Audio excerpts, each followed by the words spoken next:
ಹರಿ ಓಂ ನಮಸ್ಕಾರ ವೀಕ್ಷಕರೇ, ಜ್ಯೋತಿ ಬಳಿಗಾರ್ ಚಾನಲ್ಗೆ ನಿಮಗೆಲ್ಲ ಸ್ವಾಗತ. ಈ ದಿನ ನೋಡ್ರಿ, ನಾನು ಇದು ಪೂಜೆ ಒಂದು ಲಾಗಿದ್ದು. ಇದೇನಂತಂದ್ರೆ ಪಾರ್ವತಿ ಗೌರಿ ಪೂಜೆ, ಹರಿತಾಲಿಕ ಪೂಜೆ. ನಮ್ಮಲ್ಲಿ ಇದು ಪದ್ಧತಿ ಇಲ್ಲ. ನಮ್ಮ ಫ್ರೆಂಡ್ ಪ್ರತ್ಯಕ್ಷ ಅಂತಿದ್ದಾರೆ, ಅವ್ರ ಮನೆಯಲ್ಲಿ ಮಾಡಿರುವಂಥದ್ದು.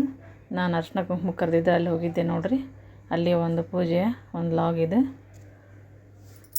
ಹರಿತಾಲಿಕ ಪೂಜೆ ಅಂತ ಮಾಡ್ತಾರೆ ಅವರು, ಗಣಪತಿ ಬರೋಕ್ಕಿಂತ ಮೊದಲು. ಪಾರ್ವತಿ ಮತ್ತು ಪಾರ್ವತಿ ಸಖಿ ಇದು ವಿಗ್ರಹ ಇಟ್ಟಿರುವಂಥದ್ದು ಮೂರ್ತಿ ಥರ ಇಟ್ಟಿದ್ದಾರಲ್ಲ, ಅದು ಅದ್ರ ಮುಂದೆ ಇರೋದು ಶಿವಲಿಂಗ, ಉಸುಗಿನಿಂದ ಮಾಡಿರುವಂಥ ಶಿವಲಿಂಗನಿಗೆ ಬಿಳಿ ಹೂವು ಮತ್ತು ಪತ್ರಿ ಈ ಥರ ಎಲೆಗಳನ್ನು ಏರಿಸಲಾಗಿರುತ್ತೆ. ಒಂದು ಪೂಜೆ ಒಂದು ಲಾಗ್ ನೋಡ್ರಿ ಇದು.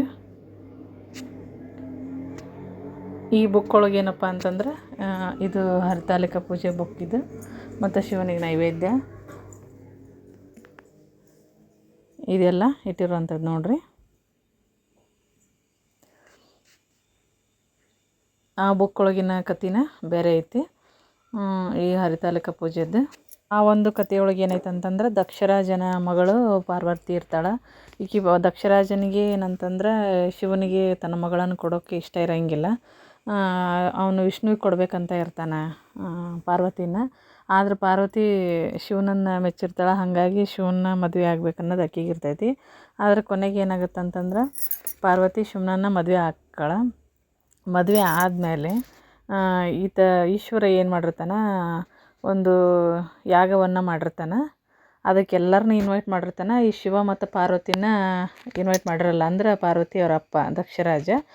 ಆ ಟೈಮ್ ಒಳಗೆ ಈಕೆ ಏನು ಮಾಡ್ತಾಳೆ, ಪಾರ್ವತಿ ನಾ ಹೋಗ್ತೀನಿ ಅಂತಂದು ಹೇಳ್ತಾಳೆ. ಅಲ್ಲಿ ನಾನು ಮಗಳದೀನಿ, ನನ್ನ ಇನ್ವೈಟ್ ಮಾಡಿಲ್ಲ ಅಂದ್ರೆ ಏನಾಯ್ತು, ನಾನು ಕರೆದಿಲ್ಲ ಅಂದ್ರೆ ಏನಾಯ್ತು, ನಾ ಹೋಗ್ಬೋದು, ನಾನು ಕರೆಯೋ ಅವಶ್ಯಕತೆ ಇಲ್ಲ ಅಂತ ಹೇಳ್ತಾಳೆ. ಆವಾಗ ಶಿವ ಬ್ಯಾಡ ಅಂತ ಹೇಳ್ತಾನೆ. ಅವಾಗ ಆಕೆ ಸುಮ್ಮನೆ ಆಗಿರ್ತಾಳೆ. ಮತ್ತು ಆ ಟೈಮ್ ಒಳಗೆ ಏನಾಗಿರ್ತೈತೆ ಅಂತಂದ್ರೆ, ಇವನು ನಾರದ ಮುನಿ ಬಂದು ಎಲ್ಲರೂ ಹೋಗ್ಯಾರ, ಇದು ಯಜ್ಞ ಮಾಡ್ತಿರೋದು ನಿಮ್ಮ ತಂದೆನ ಮಾಡ್ತಿರೋದ್ರಿಂದ ಹೋಗು ಅಂತಂದು ನಾರದ ಮುನಿ ಹೇಳ್ತಾರೆ. ಆ ಮಾತು ಕೇಳಿ ಪಾರ್ವತಿ ದೇವಿ ಏನು ಮಾಡ್ತಾಳೆ, ಅಲ್ಲಿಗೆ ಹೋಗ್ತಾಳೆ. ಆವಾಗ ಅಲ್ಲಿ ಹೋದ ತಕ್ಷಣ ಅಲ್ಲಿ ಋಷಿಮುನಿಗಳೆಲ್ಲ ಎದ್ದು ನಿಂತು ಆಕೆಗೆ ಸ್ವಾಗತವನ್ನು ಕೋರ್ತಾರೆ. ಮತ್ತು ಒಂದು ಗೌರವಯುತವಾಗಿ ಆಕಿನ್ನ ಬರಮಾಡ್ಕೊತಾರೆ. ಬಟ್ ಅವ್ರ ಅಪ್ಪನಿಗೆ ಮತ್ತು ಆಕಿ ಪಾರ್ವತಿ ದೇವಿ ಅಕ್ಕ ತಂಗಿಯರಿಗೆ ಯಾರಿಗೂ ಇಷ್ಟ ಆಗಂಗಿಲ್ಲ, ಈಕೆ ಆಕಿಲ್ಲಿ ಬಂದ್ಲು ಅನ್ನೋ ಥರ ಅವರು ಇದು ಮಾಡ್ತಾರೆ. ಹಾಗಾಗಿ ಆಕಿಗೆ ಒಂಥರ ಅವಮಾನ ಮಾಡ್ತಾರೆ. ಮತ್ತು ಆವಾಗ ಅವ್ರ ಅಪ್ಪನೂ ಸಹ ಆಕಿಗೆ ಏನಂತಂದ್ರೆ, ನೀನು ಕರೀದಿರ ಬರಬಾರ್ದಂತ ನಿಂಗೆ ಗೊತ್ತಾಗಲ್ಲನ ಅಂತಂದು ಮಗಳಿಗೆ ಪಾರ್ವತಿಗೆ ಅವರು ಇದು ಮಾಡ್ತಾರೆ, ಅವಮಾನ ಮಾಡ್ತಾರೆ.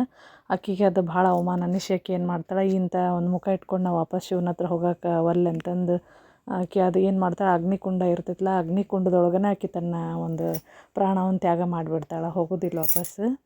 ಆ ಒಂದು ಇದ್ರೊಳಗೆ ಮತ್ತೆ ಆಕೆ ಶಿವನ ತನ್ನ ಗಂಡ ಅಂತನ ಇದು ಮಾಡಿರ್ತಾಳೆ. ಹೀಗಾಗಿ ವಾಪಸ್ ಮತ್ತೆ ಆಕೆ ಇನ್ನೊಂದು ಜನ್ಮ ಪರ್ವತರಾಜನ ಮಗಳಾಗಿ ಹುಡ್ತಾಳೆ. ಆವಾಗೂ ಸಹ ಆಕೆ ಶಿವನ ತನ್ನ ಗಂಡ ಅಂತಂದು ಇದು ಮಾಡ್ತಿರ್ತಾಳೆ, ಆರಾಧನೆ ಮಾಡ್ತಿರ್ತಾಳೆ. ಶಿವನನ್ನು ಅಷ್ಟು ಒಂದು ಭಕ್ತಿಯಿಂದ ಪೂಜೆ ಮಾಡ್ತಿರ್ತಾಳೆ. ಈಕೆ ಸಖಿ ಇರ್ತಾಳೆ ನೋಡ್ರಿ, ಸಖಿ ಜೊತೆನೇ ಆಕೆ ಕಾಡಿನಾಗ ಹೋಗಿ ಅವಾಗೂ ಸಹ ಪರ್ವತರಾಜನಿಗೆ ಶಿವನಿಗೆ ಮಗಳನ್ನ ಕೊಡೋಕೆ ಇಷ್ಟ ಇರಲ್ಲ, ವಿಷ್ಣುವಿಗೆ ಕೊಡ್ಬೇಕು ಅನ್ನೋದು ಇರ್ತೈತಲ್ಲ. ಹೀಗಾಗಿ ಅವನು ಬೇಡ ಅಂತ ಹೇಳ್ತಾನೆ. ಆವಾಗ ಆಕೆ ಏನು ಮಾಡ್ತಾಳೆ, ಆಕೆ ಸಖಿ ಜೊತೆಗೆ ಕಾಡಿನೊಳಗೆ ಹೋಗಿ ಕಾಡಲ್ಲೇ ಆಕೆ ಒಂದು ಉಸುಕಿನ ಶಿವಲಿಂಗವನ್ನು ಮಾಡಿ ಅದಕ್ಕೇ ಪೂಜೆಯನ್ನು ಮಾಡ್ತಾಳೆ. ಆಕೆ ಶಿವನನ್ನು ಪೂಜೆ ಮಾಡ್ತಿರ್ತಾಳೆ, ಏನೂ ತಿನ್ನಲಾರ್ದನ ಒಂದು ಕಠಿಣ ವ್ರತವನ್ನು ಆಚರಣೆ ಮಾಡ್ತಾಳೆ. ಆವಾಗ ಏನಾಗುತ್ತೆ ಅಂತಂದ್ರೆ, ಆವಾಗ ಶಿವ ಈಕಿಂದೊಂದು ಪೂಜೆಗೆ ಮತ್ತು ಒಂದು ನಿಷ್ಠೆಗೆ ಮೆಚ್ಕೊಂಡು ಬಂದು ಈಕಿನ ಒಂದು ಪರೀಕ್ಷೆ ಮಾಡ್ಬೇಕಂತಂದು ಕೇಳ್ತಾನೆ. ಬೇರೆ ವೇಷದಲ್ಲಿ ಬಂದು ಕೇಳ್ತಾನೆ. ಆಕೆ ಹೇಳ್ತಾಳೆ, ಪಾರ್ವತಿ ನಾನು ಮದುವೆ ಅಂತ ಆಗೋದಾತಂತಂದ್ರೆ ನಾನು ಶಿವನನ್ನು ಮದುವೆ ಆಗೋದು, ಶಿವನ ನನ್ನ ಗಂಡ ಅಂತಂದು ಹೇಳ್ತಾಳೆ. ಹಾಗಾಗಿ ಆ ಟೈಮ್ ಒಳಗೆ ಮತ್ತು ಶಿವ ಆಕಿನ ಒಂದು ಭಕ್ತಿ ಮತ್ತು ಆಕಿನ ನಿಷ್ಠೆ ಪ್ರೀತಿಗೆಲ್ಲ ಮೆಚ್ಚಿ ತನ್ನ ಒಂದು ರೂಪವನ್ನು ತೋರಿಸ್ತಾನೆ ಅವಾಗ ಶಿವ ಅಂತ ಅನ್ನೋದು. ಆವಾಗ ಅವ್ರದ್ದು ಆ ಥರ ಮದುವೆ ಆಗುತ್ತೆ ನೋಡ್ರಿ. ಇದು ಈ ಒಂದು ಬುಕ್ ಒಳಗಿರುವಂಥ ಕತೆ. ಇದು ಹರಿತಾಲಿಕ ಪೂಜೆ ಅವ್ರ ಮನೆಯೊಳಗೆ ಮಾಡಿದ್ರು, ಮತ್ತು ನಮ್ಮ ಮನೇಲಿ ಇದು ಪದ್ಧತಿ ಇಲ್ಲ.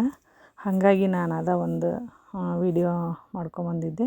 ಇದು ಅವ್ರ ಮನೆಯೊಳಗೆ ಉಸುಕಿನಿಂದ ಮಾಡಿರುವಂಥ ಶಿವಲಿಂಗ. ಇದು ಈಗ ನಾನು ತೋರಿಸ್ತಿದ್ದೀನಲ್ಲ, ಪತ್ರಿ ಮತ್ತು ಹೂವು, ಎಲೆಗಳೆಲ್ಲನೂ ಏರಿಸ್ತಾರೆ ಆ ಒಂದು ದೃಷ್ಟಿಯಿಂದ. ಹಾಗಾಗಿ ನಾನು ನಿಮ್ಗೆ ತೋರಿಸೋಣ ಅಂದ್ಕೊಂಡೆ. ನಿನ್ನೆ ನನಗೆ ವಿಡಿಯೋ ಹಾಕೋಕ್ಕಾಗಿಲ್ಲ, ಇವತ್ತು ಹಾಕ್ತಿದ್ದೀನಿ ನೋಡಿರಿ ವಿಡಿಯೋ. ಇದನ್ನು ನಿಮಗೂ ನಿಮ್ಮ ಮನೇಲಿ ಯಾವ ಥರ ಪದ್ಧತಿ ಇದೆ ಅಂತ ಹೇಳ್ರಿ. ನಿಮಗೂ ಈ ವಿಡಿಯೋ ಇಷ್ಟ ಆಗಿತ್ತಪ್ಪ ಅಂತಂದ್ರೆ ಒಂದು ಲೈಕ್ ಕೊಡಿರಿ, ಕಾಮೆಂಟ್ ಮಾಡಿರಿ ಮತ್ತು ಶೇರ್ ಮಾಡಿರಿ. ಈ ರೀತಿ ಪಾರ್ವತಿ ದೇವಿ ಶಿವನನ್ನು ಒಲಿಸ್ಕೊಂಡು ಮದುವೆ ಆಗುವಂಥದ್ದು. ಇದಿಷ್ಟು ಈ ಒಂದು ಪೂಜೆ ವ್ಲಾಗ್. ಶೇರ್ ಮಾಡಿರಿ, ಕಾಮೆಂಟ್ ಮಾಡಿರಿ, ಸಬ್ಸ್ಕ್ರೈಬ್ ಆಗಿರಿ ಫ್ರೆಂಡ್ಸ್. Thank you. ಇದು ಈ ಪೂಜೆಯ ಒಂದು ಪೌರಾಣಿಕ ಹಿನ್ನೆಲೆ ನೋಡಿರಿ. ಈ ಥರ ಅವರ ಪದ್ಧತಿ ಯಾವ ಥರ ಐತಿ ಆ ಥರ ಮಾಡೋದು. ವಿಡಿಯೋ ನೋಡಿದ್ದಕ್ಕೆ ಧನ್ಯವಾದ.